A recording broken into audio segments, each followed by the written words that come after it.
starting point, that's okay. What they don't realise is you can't stop there.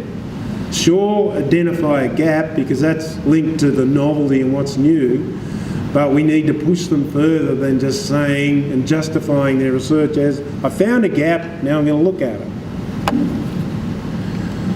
So what? That question, is it important? So is it important to know the answer to the research question the students identified?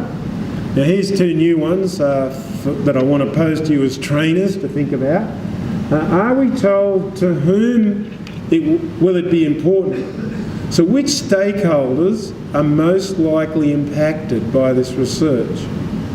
And 68 as a trainer, think about this one. Is it likely that some measure of importance will be possible later on? So are we able to think of, they might claim some importance, but then later is there a way of knowing and measuring that that importance really does come into reality? And a whole bunch of other things there as well.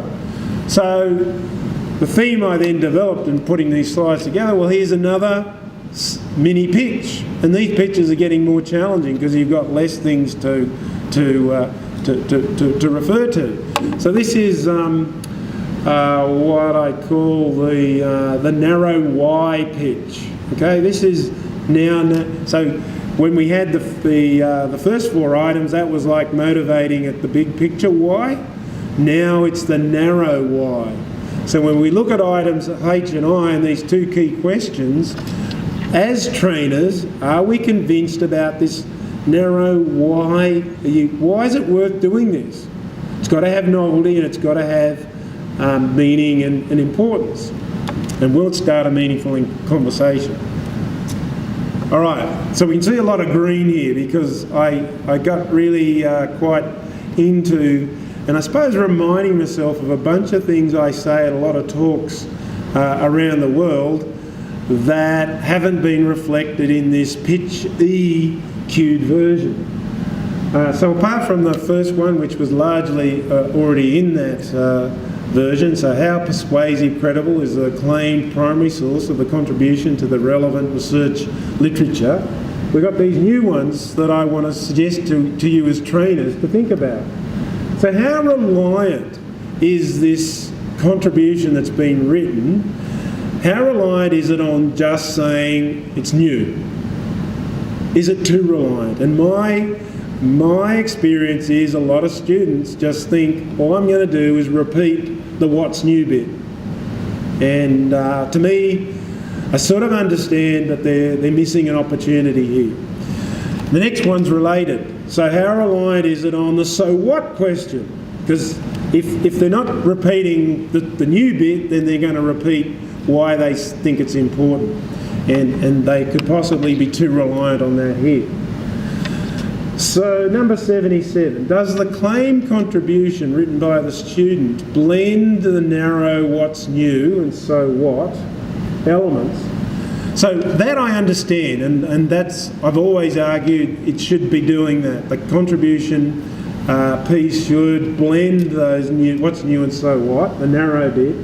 But, and this is the critical bit in number 77, then credibly craft or transform this into what it could mean for the broader literature.